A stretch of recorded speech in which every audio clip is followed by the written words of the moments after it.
नमस्कार शिक्षक साथियों, मैं कन्हैया राजपुर कानपुर देहात से आज आपको फाउंडेशन लर्निंग की अवधारणा एवं उसकी आवश्यकता के विषय में कुछ चर्चा करेंगे। क्या आपको नहीं लगता कि हमारे विद्यालयों की शुरुआती कक्षाओं में बच्चों को जितना एक निश्चित समयावधि में सीख लेना चाहिए वह नहीं सीख पा रहे हैं? आप सहमत होंगे कि बहुत कम बच्चे हैं जो कुछ सीखने की ओर बढ़ पा रहे हैं। बच्चों की न सीख पाने की यह कमजोरी उन्हें आगे की कक्षाओं में और अधिक कठिनाई की ओर ले जाती है। इसलिए हम लाए हैं फाउंडेशन लर्निंग शिविर। शासन द्वारा फाउंडेशन लर्निंग शिविर का आयोजन विद्यालय में कैसे करें, इस विषय में बताया जा रहा है कि सत्र के प्रारंभ में माह अप्रैल जुलाई के मध्यावधि में कक्षा 1 से 8 तक सभी बच्चों का आरंभिक परीक्षण किया जाएगा। इस परीक्षण के आधार पर उन बच्चों को जिन्हें कक्षा 1-2 स्तर के लर्निंग आउटकम पर आधारित कक्षा शिक्षण किए जाने की आवश्यकता है के साथ 50 दिवसीय फाउंडेशन लर्निंग शिविर में शिक्षण कार्य किया जाएगा। जैसे जैसे ये बच्चे कक्षा 1-2 के लर्निंग आउटकम्स को प्राप्त करते जाएंगे, उन्हें 3, 4, 5 स्तर के 50 दिवसीय ध्यानाकर्षण शिविर में स्थानांतरित किया जाता रहेगा। आइए फाउंडेशन लर्निंग शिविर की दैनिक समय सारणी के विषय में हम देखते हैं। फाउंडेशन लर्निंग दैनिक समय सारणी का जो प्रथम वादन है वह 90 मिनट का है। इसमें सुनना, बोलना, पढ़ना, लिखना का समय डिवाइड किया गया है। सुनने से संबंधित जो हम क्रियाकलाप गतिविधि कराएंगे वह 10 मिनट की होगी। बोलने से संबंधित जो क्रियाकलाप गतिविधि होगी वह 35 मिनट प्रतिदिन के हिसाब से होगी। पढ़ना 25 मिनट का और लिखना 20 मिनट का। इसके बाद जो दूसरा द्वितीय वादन है उसमें ELPS पर हम ध्यान देंगे। इसी के साथ हम आते हैं फाउंडेशन लर्निंग शिविर में सम्मिलित कक्षा की साप्ताहिक कार्य योजना के विषय में। भाषा कक्षा 1 व 2 की सम्मिलित कक्षा में 50 दिवसीय लर्निंग आउटकम्स में हम इसको सप्ताहों में बांटकर शिक्षण का आयोजन करेंगे। प्रथम सप्ताह में हम देखते हैं कि हमारा जो लक्ष्य होगा वह है सुनकर अनुक्रिया देना। परिचित चित्रों को बच्चे पहचान लेते हैं, वस्तुओं के नाम बता लेते हैं। चित्र देखकर एक शब्द में उत्तर वाले प्रश्नों को मौखिक बताना, किताब को सही पकड़ लेते। मेरे प्रिय शिक्षक साथियों, जो दूसरा सप्ताह होगा वह 8वें दिन से 15वें दिन के मध्य का होगा। इसमें हमारा जो लक्ष्य होगा वह सुनकर सरल निर्देशों का पालन करना, चित्र के माध्यम सरल प्रश्नों को उत्तर देना, लेखनपूर्ण क्रियाएं करना। और इसके साथ हम लेखन क्रियाओं के साथ साथ पुस्तक लेखन के सही तरीके को जानना। बच्चे पाठ्यक्रम को बाएं से दाएं पलटते हैं, इसका भी हम अवलोकन करें। 16वें से 23वें दिन के मध्य हमारा जो तीसरा सप्ताह होगा उसमें हम यह देखेंगे कि हमारा जो लक्ष्य है कि सुनी गई कविता कहानी पर सरल प्रश्नों को उत्तर बच्चे दे रहे हैं कि नहीं दे रहे हैं। वर्णों की पहचान बच्चे कर पा रहे हैं कि नहीं कर पा रहे हैं। बालू में, मिट्टी में अथवा हवा में बच्चे लिख पा रहे हैं। कुल मिला के बच्चों को वर्णों के पहचान, मात्राओं की और ओलम की ठीक तरह से पहचान करनी है। 24वें से 31वें दिन के मध्य जो हमारा चौथा सप्ताह है उसमें हम अपने कक्षा शिक्षण में जो हम अपना लक्ष्य रखेंगे वह है कि सूची सवालों के मौखिक उत्तर देना, सरल कविता कहानियाँ सुनना, वर्णों की पहचान करना, मात्राओं की पहचान करना, कुछ वर्णों को लिख लेना। जो हमने पहले भी चर्चा की कि बच्चे वर्णों की पहचान कर लेते हैं, मात्राओं को सही से पहचान लेते हैं। और 32वें से 39वें दिन में 5वें सप्ताह में बच्चे 2 वर्णों से मिले अमात्रिक शब्दों को पढ़ने की भी शुरुआत कर लें। 6ठे सप्ताह में हम यह देखेंगे कि बच्चे कल्पना आधारित प्रश्नों को उत्तर दे पा रहे हैं कि नहीं। सुने देखे वर्णनों पर आधारित सरल प्रश्नों के उत्तर देते हैं, अमात्रिक शब्दों को पढ़ लेते हैं।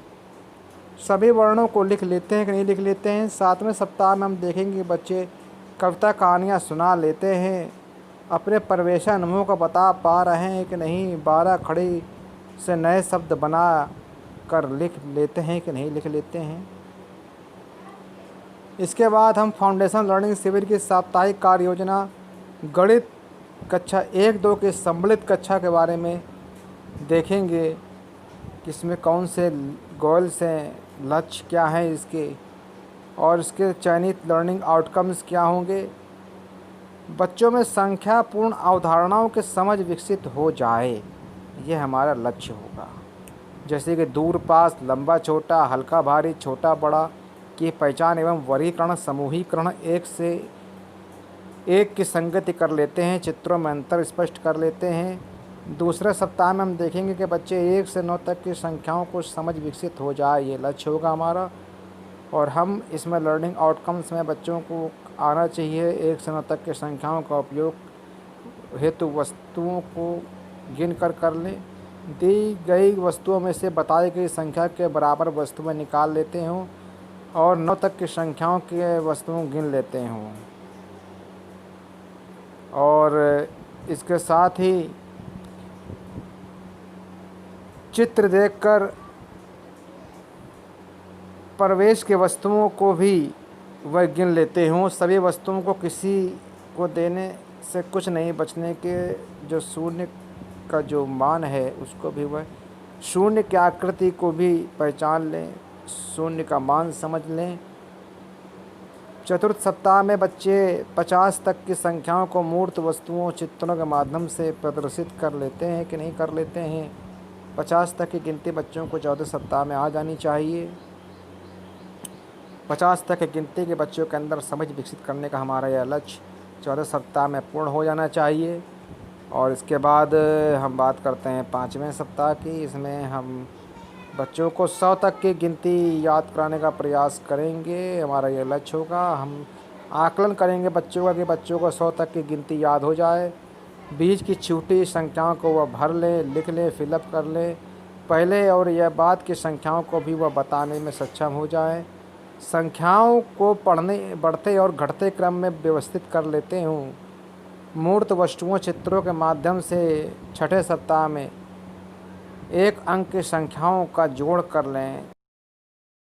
मेरे शिक्षक साथियों, 6ठे सप्ताह में 40 से 47वें दिन तक की जो मध्य के का जो समय है, उसमें हमारा लक्ष्य होगा कि 1 अंक की संख्याओं का जोड़ करना सीख लें बच्चे 1 अंक की संख्याओं 1 से 9 तक का घटाना करना भी सीख लें। और आकलन हम ये करेंगे कि बच्चे मूर्त वस्तुओं, चित्रों के माध्यम से 1 अंक की संख्याओं का जोड़ कर लेते हैं कि नहीं। मूर्त वस्तुओं, चित्रों के माध्यम से 1 अंक की संख्याओं का घटाना कर लेते हैं कि नहीं। 7वें सप्ताह में हमारा ये लक्ष्य होगा कि बच्चे 100 से 999 तक की संख्याओं को, अंकों की संख्या जो है उसको समझ उनके अंदर हमारा विकसित करने का लक्ष्य होगा। 2 और 3 अंकों की संख्याओं को बिना हासिल जोड़ करना, 2 और 3 अंकों की संख्याओं का बिना उधार लिए घटाना। हम यह आकलन करेंगे कि बच्चे 3 अंकों की संख्याओं को सही से पढ़ लिख लेते हैं, 3 अंकों की संख्याओं को विस्तारित रूप में अंकों शब्दों में लिख लेते हैं। इसके बाद हम आधारभूत सीखना और सिखाना, फाउंडेशन लर्निंग की बात है। हम यह जानते हैं कि शैशवावस्था से बाल्यावस्था के बीच बच्चे कुछ सीख जाते हैं। इस उम्र में उनमें सीखने की असीमित क्षमता होती है। वे अपने आसपास परिवेश, मानवीय व्यवहारों और अपने साथियों के साथ खेलते या कोई कार्य करते हुए निरंतर बहुत कुछ सीखते रहते हैं। बच्चों के सीखने की यह गति और क्षमता हमारे स्कूल में बनी रहे, आगे बढ़ती रहे, इसके लिए उनके शुरुआती कक्षाओं में ही कुछ विशेष प्रकार के समझ और कौशल के विकास की आवश्यकता होती है। इस उम्र के बच्चों के लिए यह सबसे महत्वपूर्ण होता है कि बच्चे सीखें कि सीखना कैसे होता है। बचपन में उनके अंदर विकसित ये कौशल आगे विविध विषयों के सीखने में बेहद मददगार होते हैं। शुरुआती कक्षाओं में बच्चों के न सीख पाने की स्थिति उन्हें आगे की कक्षाओं में और अधिक कठिनाई की ओर ले जाती है। जैसे जैसे कक्षाएं आगे बढ़ती हैं, विषय वस्तु का विस्तार और उसकी गुणता उनके लिए समस्या बनती जाती है। बच्चे धीरे धीरे पढ़ाई से विमुख होने लगते हैं और अंततः विद्यालय से बाहर का रास्ता चुन लेते हैं। बच्चे के जन्म से लेकर 8 साल तक का समय सीखने की दृष्टि से अत्यंत महत्वपूर्ण है। जीवन के इस काल में बच्चे देखकर, अनुभव करके, साथियों के साथ मिलजुल कर या नकल करते हुए बहुत सारी चीज़ें सीख जाते हैं, चाहे वह बोलना हो या फिर किसी अन्य कार्य को करना हो। मेरे शिक्षक साथियों, मैं आपके सामने एक डायग्राम पेश कर रहा हूँ। इसमें हम देख रहे हैं कि 1 वर्ष से लेकर के 8 वर्ष तक का जो डायग्राम है, जो लाइन है, बिल्कुल सीधी गई है, इसके बाद वो फ्लैट हो गई है। तो इससे हमें ये जानकारी मिल रही है कि बच्चों का जो सीखने की गति है वह 8 वर्ष तक की उम्र में बहुत तीव्र होती है। तो हमें इसका फ़ायदा उठाना चाहिए मेरे शिक्षक साथियों। नमस्कार।